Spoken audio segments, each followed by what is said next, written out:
Պարոն Ղևոնդյան, ռուսաստանցի քաղաքագետները հակված չեն կարծել, որ Իրանին հարվածելը բխում է Միացյալ Նահանգների շահերից։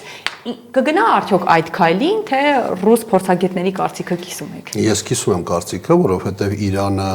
ոչ Իրաք է, ոչ Աֆղանստան, Իրանը ինստիտուցիոնալ պետություն է, Իրանը ռեգիոնի եւ աշխարհի ամենաերիտասարդ հասարակություններից մեկն է, եւ այստեղ խնդիրը ոչ միայն այաթոլաների ռեժիմի կամ կրոնապետության գաղափարի կամ ֆինանսատնտեսական խնդիրների մեջ է, այլ խնդիրը այն է, որ Իրանի հասարակության մոբիլիզացիոն հիմնական ներվը կապված է նրա հետ, որ դրսից մեզ չպետք է ասեն մենք ինչպես ապրենք եւ ինչ ընտրություն կատարենք։ Միջուկային տեխնոլոգիաների մասով, հրթիռային տեխնոլոգիաների մասով եւ այլն։ Բազմաթիվ են եղել հանգրվանները, որ լարվածությունը հասել է ապոգեին, իհարկե պատմականորեն այսպիսի իրավիճակ չի եղել եւ պատմականորեն չի եղել այնպիսի իրավիճակ, որ Միացյալ Նահանգները եւ որոշ դաշնակիցներ այս ծավալի տեխնիկա եւ անձնակազմ կենտրոնացնեն մի պետության մոտ, որտեղ երբ որ դուք քարտեզին նայում եք, դուք հասկանում եք, որ Իրանը բոլոր կողմերից փորձել են շրջափակել, իդեպ Պակիստանը հրաժարվել է աջակցություն ցուցաբերել եւ այնտեղ սկսել են հակակառավարական եւ նախագահի դեմ ցույցեր, բայց Իրանը ունի ահռելի ներուժ եւ Իրանը ունի որոշ գործընկերներ։ Իրանի հետ իրավիճակը հեշտ չի լինելու։ Այնուամենայնիվ կարծում եմ, որ Միացյալ Նահանգները խորքային իմաստով չեն ցանկանում, որպեսզի process-ը գնա ռազմական դաշտ, այսինքն բախում լինի։ Այստեղ իհարկե բախման սցենարներն են երկուսը։ Իսկ այդ դեպքում այդ ուժի ցուցադրությունը ինչի համար է։ Բանակցային կարևոր գործիք է եւ բանակցային խաղակարգ, այո, որտեղ ցանկացած պարագայում, ցանկացած դիվանագիտական բանակցությունների պայմաններում կա դիրքերի գաղափար, այսինքն դուք ինչ դիրքերից եք հանդես գալիս եւ ինչ ներուժի կրող եք, հա։ Այդ խտացումը զենքի, զորքի, տեխնոլոգիայի, նավատորմի եւ ցամաքային ուժի եւ օդուժի, հա, հենց այնպես չի արվում, իսկ դա ակտիվ ճնշման գործիք է, որ եթե բանակցությունները իսկ ասեմ պահանջները, որ ներկայացում են Իրանին, դրանք մի զգալի մասով կապիտուլյացիոն պահանջներ, այսինքն հրաժարում միջուկային առհասարակ տեխնոլոգիաներից, եթե Իրանը գնում է ինչ-որ միջանկյալ լուծումների, ասենք փոխանցելու են հարստացված ուրանը երկրորդ, երրորդ երկրներն, այս դեպքում հիմնական Ռուսաստանի մասն է խոսքը, որտեղ ինքը ունի միայն կարծես թե այդպիսի հնարավորություններ, հաջորդ պահանջը լինելու է հրթիռային համակարգերի։ Իրանը գտնվելով սանկցիաների տակ տարիներ շարունակ, տասնամյակներ շարունակ կարողացել է տեխնոլոգիական բանակ ստեղծել։ Ու եթե դուք հետազոտեք նախորդ պատերազմը Իրան, Իսրայելյան եւ այն փակ վիդեոները, որոնք ես երբերս վերջերս արդեն ցույց են դրում, Իսրայելը առանց մի քանի պետությունների կոլեկտիվ աջակցության, դա իհարկե Ֆրանսիան էր, դա Մեծ Բրիտանիան էր, դա Հորդանանն էր, դա Միացյալ Նահանգներն էր, հոպի հնարավորություն չուներ որևէ դիմակայել Իրանի հրթիռային զորքերի ծավալին, մասշտաբին եւ հարվածի բովանդակության։ Այո, Իսրայելը տեխնոլոգիական պետություն է, ֆանտաստիկ տեխնոլոգիաներով աջակցում են իրենք, աջակցում են ԱՄՆ-ին, բայց ԱՄՆ-ն չի ցանկանում մտնել այդ մեծ կռվի մեջ։ Կարծում եմ ամերիկյան ադմինիստրացիան ունի որոշակի կաշկանդումներ, տարբեր տիպի գործիքակազմի մասով եւ Իսրայելը կարողանում է այդ հանգամանքները օգտագործել։ Ինչ կլինի, ես դժվարանամ կանխատեսել, որովհետեւ process-ները շատ արագ են զարգանում եւ կա նաեւ ինֆորմացիոն վակուում։ Այդ ինֆորմացիոն վակուումը ենթադրում է, որ ամեն սցենար, ամեն վերսիա, ամեն տարբերակ կենսունակության որոշակի հնարավորություն ունի։ Իսկ ցանկացած պահի կարող է իրավիճակ փոխել եւ այս պահի դրությամբ կոնկրետ Միացյալ Նահանգները պատրաստ են լայնածավալ հարձակման։ Բայց Միացյալ Նահանգները նաեւ հասկանում են, որ 85 միլիոնանոց պետությունում, որը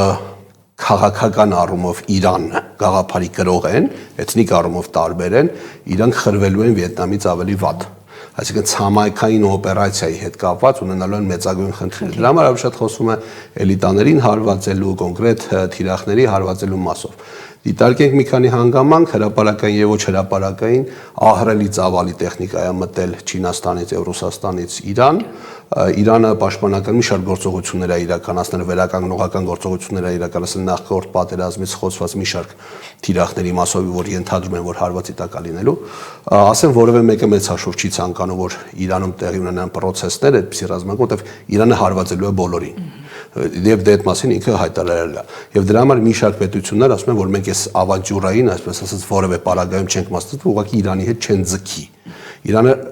ուժեղ պետություն է։ Այստեղ խնդիրը այլ է, որ կան տարբերակներ, որ փորձելու են երկիրը ներսից փոխել, մի քանի փուլերով փոխել, զանգվածային անկարգություններ, այ վերջերս արտգործնախարարը հայտարարեց, որ 3000-ից ավել մարդիկ են զոհվել, վերջին այդ անկարգությունից, այսպես ասած, ներդրված մարդիկ, ովքեր մտան երկում սկսեցին իրավիճակ փոխել։ Ամեն դեպքում իրավիճակը ֆանտաստիկ լարված է եւ դա մեր սահմանակից պետություն է եւ մենք ուղղակիորեն մեր կաշվի վրա զգալու ենք ամենատարբեր սցենարների ազդեցությունը, թե դրականի պարագայում, թե ցավալիորեն նաեւ բացի։ Այո։ Պարոն Ղևոնդյան, այսօր Նիկոլ Փաշինյանը հայտարարեց, որ ապրիլի 1-ից թոշակները բարձրանալու են։ Սա այն դեպքում, երբ ընդամենը մի քանի շաբաթ առաջ առաջարկում էր կենսաթոշակառուներին զբաղվել բիզնեսով, օրինակ 10,000 դրամ բարձրացնելու փոխարեն, հենց այդքան էլ իդեպ մինչև այդքան էլ բարձրանալու է թոշակը։ Իհարկե արդեն կարծիքներ կան սոցցանցերում, որ սա կապում են նախընտրական գործողությունների հետ կապված, այսինքն դիտարկում են որպես նախընտրական կաշառք։ Դուք ինչ եք կարծում, ինչու Փաշինյանը այս քայլին գնաց։ Ակնհայտ է, որ ինքը պոպուլիստական բովանդակություն ուներ մեկ, երկրորդ կառավարության նիստի ժամանակ իր հնչեցրած ամբարո ձևակերպումը կապված թոշակառուների 10,000 դրամ ծախսելու անընդունակության հետ ունեցել էր էլեկտորալ բացասական ազդեցություն իր ռեյտինգի եւ դրա հետ կապված մի շարք հանգամանքների հետ, որովհետեւ թոշակառուները այն հիմնական շրջանակներն, ովքեր էմոցիաների, հավատի, այսպես ազնվության ու արդարության զորու հավանաբար նորից ընտրելու են իրեն։ Վիրավորել ամենախոցելի զանգվածին քաղաքականապես էլ խելամիտ չէր։ Դրա համար հավանաբար խորհրդատուները ասացին, որ թեկուզ վարկային միջոցներով պետք է այնուամենայնիվ այդ թոշակները բարձրացնել։ Դուք չեք պատկերացնում Հայաստանում աղքատության մակարդակը ինչպիսին է։ Մարդիկ, հատկապես թոշակառուները, ինքս եմ ականատես եղել, հացի խանութներում երկրորդ օրն են գնում հաց գնելու, որտեղ երկրորդ օրվա հին հացի գումարը էժան է։ Այսինքն խոսքը 200 դրամանոց հացի մասին է։ Դուք հասկանում եք իրենք ինչ խոցելի են։ Ու ցավալին այն է, որ իշխանությունը ամենատարբեր մանիպուլյացիաներով այդ մարդկանց փորձելու է քաշ իրադարձ։ Բայց սա միակ քաղաքական, նախընտրական, սոցիալական կաշառքը չի։ Տարին սկսել է հենց կաշառքներով, առաջինը կապված էր զինվորական ծառայության ժամկետի կրճատման հետ, որը ենթադրում էր, որ պետք է արվի որպես գաղափար, որպես նախագիծ սեպտեմբեր ամսից, բայց սեպտեմբեր ամսին կարևոր չէր, երկիրը տարին նախընտրականը մինչև հունիս է պետք անել, որպեսզի մարդիկ այսպես գնահատողական վերաբերմունքով գնան ընտրեն գործող իշխանությունը։ Հաջորդը 60+ տարիքային խմբի համար առողջապահության պարտադիր ապահովագրման համակարգի ներդրումը, դրանով պայմանավորված բազմաթիվ ռիսկեր եւ բյուջետային միջոցների, այդ ու նաեւ անարդյունավետագույն օգտագործում։ Ես այս վերջերս դրա մեջ մի քիչ խորացել եմ, հասկացել եմ համակարգը ոնց է աշխատում։ Երրորդը, չորրորդը առաջիկայում մարտ ամսին հավանաբար կամ մարտին կամ մինչև ապրիլի կեսեր բացվելու է Մարգարայի հայ-թուրքական այսպես անցակետը։ Իդեպ այդ անցակետը չի աշխատելու Հայաստանի քաղաքացիների համար, այլ աշխատելու է երրորդ երկրների համար, այսինքն ադրբեջանցիները ադրբեջանական ազդագրերով մտնելու են Հայաստան, Հայաստանով գնան Թուրքիա։ Եվ հիմնական թեզը, հիմնական երկու թեզ կա, դա խաղաղության օրակարգն է կապված TRIP-ի հետ եւ ռեգիոնալ ապաշրջափակման հետ, բայց հետաքրքիր է ռեգիոնում ոչ մի ճանապարհ չի ապաշրջափակվել մինչեւ հիմա եւ բացի այն խոսակցությունից, որ Զանգեզուրի միջանցքը հանձնվել է ամերիկյան վերահսկողությամբ Ադրբեջանի եւ Նախիջևանի միջև կայուն կապի ապահովման, հա։ Այսինքն Հայաստանը, գիտեք ոնց գործող իշխանության ձեռամբ լուծարման կամ զիջման անդադար process-ի մեջ է միայն թե արտաքին կուրատորները լինեն գոհ եւ ամեն ձև աջակցեն ընտրություններում գործող իշխանությունը եւ այս վերջի հանգրվանը բացառապես կարծես 3 Եվրամիության պատվիրակությունը հայտարարեց, որ հիբրիդային օժանդակություն է ցույց տալու Հայաստանի ընտրությունը։ Ու դրանից հետո Հայաստանի ղեկավարությունը խոսում է ինքնիշխանության մասին։ Մենք գործիք ենք դառնում մի ուժային բևեռի, մի գեոպոլիտիկ բևեռի մրցակցության եւ հակադրության հարցում ընդդեմ մեկ այլ բևեռի, հա։ Արդյունքում մենք ենք դուժելու վատագույն սցենարով։ Պարոն Ղևոնդյան, դուք դիտարկում եք նաև այն տեսակետը, որ օրինակ Նիկոլ Փաշինյանը դրդված է գնացել թոշակները բարձրացնելու քայլին, հաշվի առնելով, որ կան քաղաքական ուժեր, որոնք դրա մասին խոսել են, եւ ինքը այսպես շտապել է այդ դա իրականություն դարձնել, թե օրինակ կարծում եք, որ նաև Փաշինյանը որոշակի մտահոգություններ ունի Գյումրիի ընտրությունների սցենարից, երբ ընդդիմությանը հաջողվեց քաղաքի կառավարումը վերցնել իր ձեռքը, այդ կերպ դուք մի գործընթացի երկու տարբեր հանգամանքների մասն եք խոսում, հա։ Գյումրին ավանդաբար եղել է պրոտեստային ընտրազանգվածով քաղաք, միշտ Հայաստանի պատմության մեջ միշտ եղել է պրոտեստային, հա։ Երբեմն հաջողվել է, երբեմն չի հաջողվել, հա։ Հաջորդ եղել է իդեպ Վանաձոր, Սպիտակ եւ այլն, հա։ Հաջորդը, այո, խելամտությունը, իրենց քաղաքական խելամտությունը հաղթանակատարել, ասելա թոշակառուների թեկուս պոպուլիստական, թեկուս բյուջեի վրա ծանրաբեռնվածության ավելացման գնով պետք է թոշակառուների թոշակը բարձրացնել։ Ինչու՞, որովհետև իհարկե մրցակից թիմեր կան, որոնք առաջարկներ են անում։ Այդ թվում նաև սոցիալապես այդ խոցելի զանգված բնականաբար եւ այդ մրցակցությանը իրանք չէին դիմանալու։ Հիմա քանի որ իշխանությունը փորձում են քայլ անել այդ հանգամանքի զորու։ Խնդիրը այն չի թե ով ինչ առաջարկ արել կամ ով ինչքանով է թոշակը ավելացրել։ Խնդիրը այն է, որ իրենք այդ շրջանակը էլեկտորալ այդ զանգվածին իրանք չպետք է կորցնեն, որտեղ դա նաև իրենց հիմնական զանգվածն է, այսինքն այդ մարդկանց հեշտ է համոզել, հեշտ է խաբել, հեշտ է իրենց սոցիալական խնդիրներով իրանց վրա վաճառել նոր ընտրությունը իշխանությունների մասով, հա։ Իսկ մյուս թիմերը հստակ հաշվարկներով են հանդես գալիս, այսինքն առաջարկ են անում, որը ոչ թե հավատի տիրույթում է, այլ հաշվարկի տիրույթում է, հա։ Իհարկե այդ հաշվարկը ես վստահ եմ, որ Գեորգ Պապոյանը չի կարող բազմապատկել, բայց դա խնդիր չի։ Խնդիրը այն է, որ այն մարդիկ, ովքեր հետագայում կկարողանան կամ հնարավորություն կունենան այս երկրում որոշումներ ընդունել, իրենք հստակ հասկանան, թե ոնց են անելու եւ այդ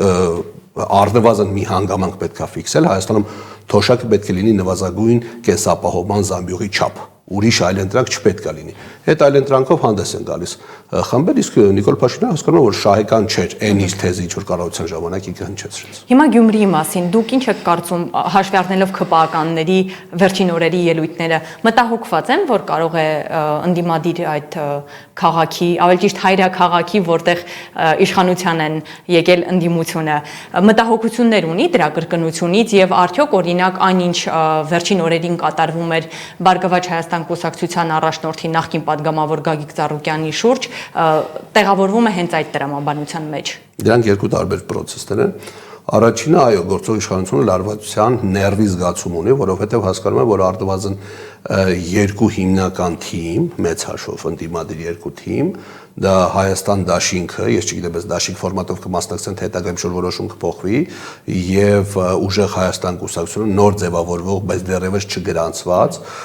որոշակի քաղաքական ակտիվության բերումով սկսում են մեդիա օրակարգ թելադրել կամ մեդիա օրակարգ պայմանավորել, հա։ Մենք չպետք է թերագնահատենք իշխանություններին, իշխանությունները շատ ուժեղ են, բոլոր գործիքակազմով են իրենք ուժեղ, իրենք կարողանում են ֆանտաստիկ սուտ խոսել, մանիպուլյացիաներ անեն, ամենատարբեր գործիքները օգտագործել, հակաօրինական մարդկանց ուղղակի կալանավորել, նույնիսկ իմ խոսքի համար կարան գան ինձ կալանավորել, 3 ամիս նստասեն, հետո անընդհատ երկարացնել, առանց որևէ հիմնավորման։ Խնդիրը, որովհետև գինը եւ արժեքը գործող իշխանության համար իշխանության մնալու տեսանկյունից շատ կարեւոր է, այո։ Ընդդիմությունը պետք է կոալիցիոն ֆորմատով գնա հետագայում, բայց պետք է կարողանան նաև փոխնոկություն ցուցաբերեն մինչև ընտրական process-ները, պետք է խաղի կանոններ հստակ ունենան, պետք է հասկանան, որ այստեղ խնդիրը իշխանության հասնելու կամ իշխանություն ունենալու կամ մանդատներ ունենալու այսպես երազանքի երկը չեմ կարծում որ այդպես մարդիկ Հայ Փաշինյանին իշխանությունից այլ այստեղ կոնսենսուս -1 ֆորմատից ամենտեղ դրա մասին եմ խոսում։ Մենք ունենք ուռուցք, որը սպասարկում է դրսի շահերը ի հաշիվ մեր գոյաբանական էության եւ մեր ընդհանրապես մեր գոյության խնդրի, մեր զարգացման խնդրի։ Պետք է ազատվել խնդրից, հետագայում կարողանալ ծնկած վիճակից ոտքի կանգնել։ Ես կարծում եմ, որ ընդդիմությունը ունի այդ ներուժը, բայց ընդդիմությունը պետք է այսպես կենցաղային սոցիալական լեզվով ասած արխային չլինի, իշխանությունը այլանդակագույն գործիքներով աշխատելու, բոլոր հնարավոր եւ անհասանելի գործիքներով դրսի խաղացողների ամենատարբեր ու լայն օժանդակությամբ արդեն այդ ծրագրերը Հայաստանում իրականացվում են, այսպես մոլդովական սցենարի ամենատարբեր մոդիֆիկացիաներով պայմանական ասենք էլ այդ մոլդովական սցենարը եւ այլն իրական ընդդիմադիրները, փոքր միավորները պետք է խելամտությամբ առաջնորդեն, ոչ թե ամբիցիաներով, որտեղ ամբիցիաները կործանարար են լինում։ 4%-ը չանցան, 4%-ը միանալու է իշխանությանը։ Ստացվում է այնպես, որ այդ ամբողջ ջանքը, ֆինանսը, ներվը, հմտությունը եւ այլն օժանդակությունը գալիս գործող իշխանությունը։ Այո, գործող իշխանությունը մոտավորապես մինչև 30%, այսպես շատ լղոզված է, բայց մինչև 30% աջակցություն ունի։ Պետք է հասկանալ մնացածը ինչ ֆորմատով են աշխատելու եւ թիրախով է լինելու։ Այստեղ շատ կարեւոր մի բան կա։ Չպետք է խափտվել սոցիալական ցանցային, քարոզչական գործիքներին, պետք է ասֆալտի վրա քաղաքացիների հետ աշխատել։ Դժվար է, բայց պետք է աշխատել, ուրիշ ճանապարհ ուղղակի չկա։ Եվ ներքին գործերի նախարարությունում կադրային փոփոխությունների մասին անցած շաբաթ Հայաստանում սպանություններ եղան, կրակոցներ հնչեցին եւ որելի մահվան ելքով եւ միայն այսօր ներքին գործերի նախարարությունը հայտնեց, որ նախարարը աշխատանքից ազատել է 3 փոխոստիկանապետի, բայց մեկ այլ հրամանով այդ նույն 3 փոխոստիկանապետներից 2-ը նշանակվել են նախարարի խորհրդական, մեկը օգնական։ Հիմա եթե ինչ կատարվեց, խավության նոխազ էին այդ մարդիկ, թե ինչու նորից նրանց տարավ համակարգը, Արփինե Սարգսյանը։ Նախ այդ սպանությունների շղթան շատ ողջունից է, վերջին 2 շաբաթվա մեջ չի, ուղղակի վերջին 2 շաբաթվա մեջ խտությունը շատ ավելի մեծ էր։ Ընտրական տարի է, նախ ընտրական տարի է, հասարակական տրամադրվածությունները ավելի կարևոր են գործող վարչապետի համար, քան աշխարհում որևէ բան։ Ու հանկարծ քաղաքացիների անվտանգության հետ կապված այդպես սուր սպառնալիքներ են հետ գալիս, մարդիկ այսպես տեսանկարահանող սարքերի վրա իրար վրա ինքնաձիգներով կրակում են, դաժանագույն սպանություններ, զանգվածային ծեսկրտուկներ եւ այլն։ Ո՞վ է դրա պատասխանատունը? Իհարկե համակարգը, իհարկե գործող վարչապետը։ Նայեք ինչ է կատարվում։ Պոպուլիստական լիդերները միշտ այդպիսի որոշումներ են կայացնում։ Այդ 3 անձնավորություններն են, ովքեր տեղակալի կարգավիճակում էին, հլու հնազանդ իրենց առջև խնդիրները լուծում էին ընդդեմ ընդդիմության, զանգվածային միջոցառումների ուժի դիրքերից ցրելու եւ այլնի մասով, չէ՞։ Ունենք այդպիսի վիճակ եւ հավանաբար նրանք ապարքեվավճարներ են ստանում, մեդալներ են ստանում, շնորհակալագրեր են ստանում եւ այլն եւ այլն, բայց ընտրությունները շատ ավելի կարեւոր են, քան նրանց հավատարմության այդ շրջափուլը, հա։ Հետևաբար նրանց բացթողումները, այսինքն քաղաքական գործերով նրանց ներգրավվածությունը այնքան մեծ էր, քան կրիմինալի դեմ պայքարի բովանդակության տեսանկյունից, հետևաբար հրապարակային ջանքի տեսանկյունից խելամիտ ու տրամաբանական էր, որ նրանցից պետքա ցուցադրական ազատվել։ Այո, բայց նրանք դեռ պետք են ընտրության համար։ Բայց որպեսզի այդ մարդկանց չնեղացնենք, որպեսզի այն հրահանգները բանավոր, որոնց տրվել էր այդ մարդկանց անել այն, ինչ որ չի կարելի եւ անբարոյական միգուցե անօրեն է եւ այլն, որպեսզի նրանք հանկարծ չորոշեն ընդդիմադիր դաշտ մտնեն, հա, օրինակի համար։ Նրանց պետքա,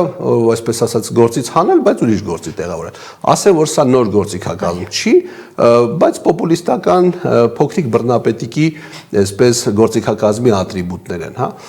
Ինքը փորձելու է երկրում արկա խնդիրները իր վրա չքաշել, այլ դրանց համար մեղավորներ գտնել ոլորտային պատասխանատուների մասով եւ դա կարծում եմ ինչ որ շրջանակում այսպես իրեն արդարացնելու, ավելին ասեմ, կառավարության նիստերից որևէ ինչ որ մեկի ժամանակ ինքը խոսելու է դրա մասին, չնայած երկրում չի կարծես թե Լեհաստանը գնացել, երբ որ վերադառնա միանշանակ կխոսի։